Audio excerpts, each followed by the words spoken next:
Saudara, upaya mencegah penyebaran virus corona dilakukan rumah-rumah ibadah dengan menyemprotkan disinfektan. Hari ini penyemprotan dilakukan di Masjid Istiqlal dan dipantau langsung Presiden Joko Widodo.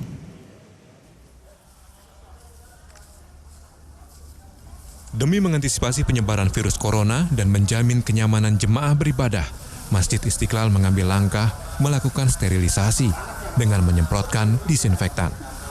Pemerintah sebelumnya memang mengeluarkan kebijakan area yang banyak dikunjungi warga, salah satunya rumah ibadah, harus disterilisasi untuk mencegah penyebaran virus corona. Saat ini saya bersama dengan Ketua Umum Dewan Masjid Indonesia, Yusuf Kala. Selamat sore Pak JK dengan Riko. Selamat sore, Assalamualaikum. Waalaikumsalam warahmatullahi wabarakatuh. Pak JK, hampir setiap hari Anda memantau, memantau sterilisasi di masjid-masjid. Jadi sebetulnya protokolnya seperti apa Pak? Apa yang dilakukan? Kita merencanakan untuk sterilisasi dan disinfektan untuk dalam waktu 3 bulan setidaknya 10.000. Karena itu saya meninjau dari 22 setiap hari ini 10 per hari, kita rencanakan kira-kira 30 per hari di DKI dan Jawa Barat, gitu kan. Jadi satu tempat, satu masjid ini akan didesinfektan setiap hari Pak? Disterilisasi setiap hari? Tidak. Di Jakarta kan ada 3.500 masjid, contohnya. Di Bandung lebih banyak lagi. Ini kerjasama juga dengan Pak Gubernur DKI. Kita atur itu dan juga rencananya dengan BNPB juga. Jadi apa yang mesti diperhatikan? Karena kan jumlah masjid di Indonesia itu banyak sekali Pak JK. Apa yang perlu diketahui betul supaya sterilisasi masjid ini berjalan dengan baik? Begini, penyebaran virus corona ini kan di tempat keramaian. Salah satu tempat yang ramai rumah ibadah. Dengan pengalaman di Korea mulai masuk lewat perkumpulan gereja.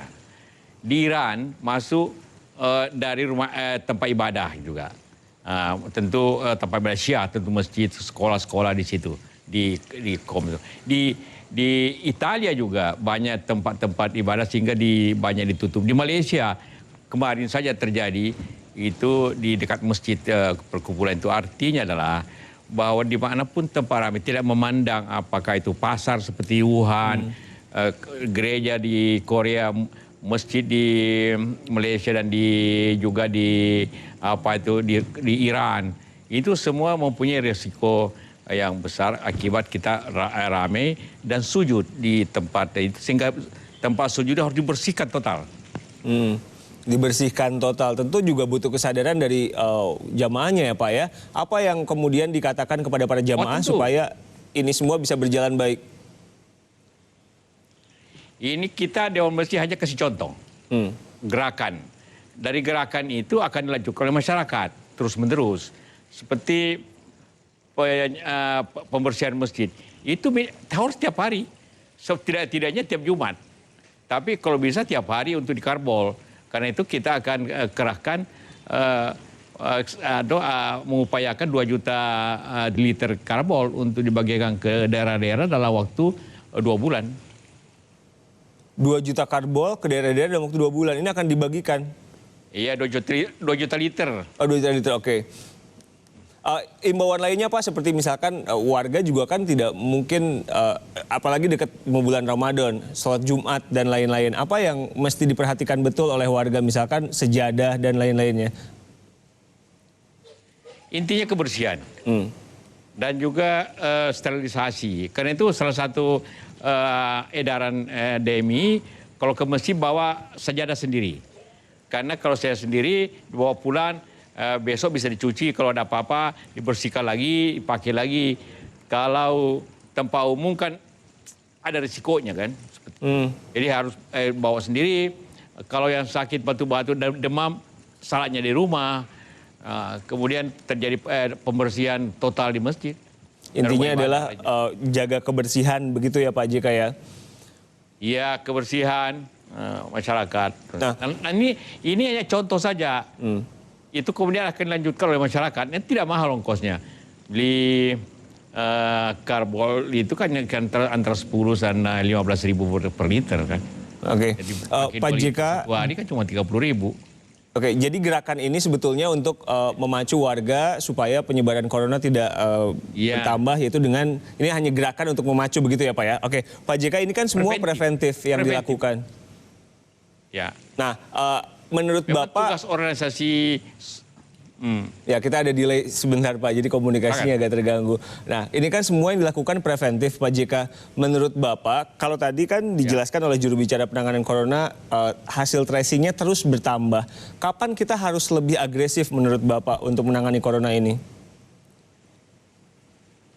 Dari sekarang, Dewan Masjid sejak 2 minggu lalu bergerak terus. Kan justru sebelum menyebar, kita harus betul-betul gerakannya harus keras, sosialisasi, harus masyarakat bergerak sendirinya.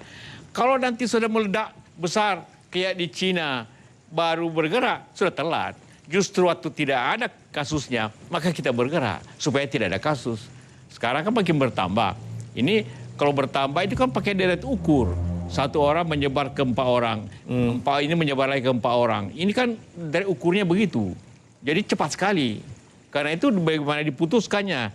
Maka salah satu tugas DMI dan PMI, di PMI juga kita laksanakan hal yang sama, preventifnya, mengajar masyarakat. Ya, di luar soal sterilisasi masjid ini, saya ingin minta pendapat Bapak soal opsi lockdown. Sejumlah negara sudah melakukan itu. Menurut Bapak gimana? Ya, itu salah satu opsi. Khususnya apabila memang itu sudah terlalu cepat menyebarnya, sehingga perlu adanya menahan laju. Menahan laju itu melarang orang datang dan orang keluar supaya dan di Cina semua mengakui bahwa tanpa itu akan seluruh Cina akan kena. Itu di mana epicentrum penyebarannya. Kalau sementara ini kan ada di Jakarta DKI, ada di Depok, di Banten, ada di kemarin di Solo, Jawa Tengah juga kan. Jadi tergantung nanti pergerakannya bagaimana, pasti pemerintah mengambil keputusan yang tepat lah untuk itu. Baik. Kita menunggu saja siapa aja, Dewan Masjid, PMI siap membantu semuanya. Pak JK, terakhir boleh imbauan untuk warga yang sekarang tentu banyak yang khawatir, diminta tidak khawatir, tentu butuh sebuah imbauan. Apa yang ingin Anda katakan tidak hanya di masjid tapi juga di area publik? Apa imbauan dari Anda sebagai Ketua PMI dan Dewan Masjid Indonesia? Ya, satu kata, waspada. Artinya memang kita tidak perlu panik, tapi waspada dan menjaga diri daripada di tempat yang ramai, siap untuk membersihkan tempat umum, rumah sendiri, dan juga menjaga teman-teman itu untuk jangan risiko yang terbesar itu pada saat masa inkubasi. Masa inkubasi itu orang sudah kena tapi tidak ada indikasinya, gejalanya. Itu yang mudah menyebar. Kalau sudah sakit, ya ke rumah sakit kan tidak menyebar lagi. Jadi karena itu siap-siap dengan juga masker. Karena justru menyebarnya tidak disadari. Kuncinya adalah waspada. Terima kasih Pak Yusuf Kalla meluangkan waktu untuk kami di Kompas Petang.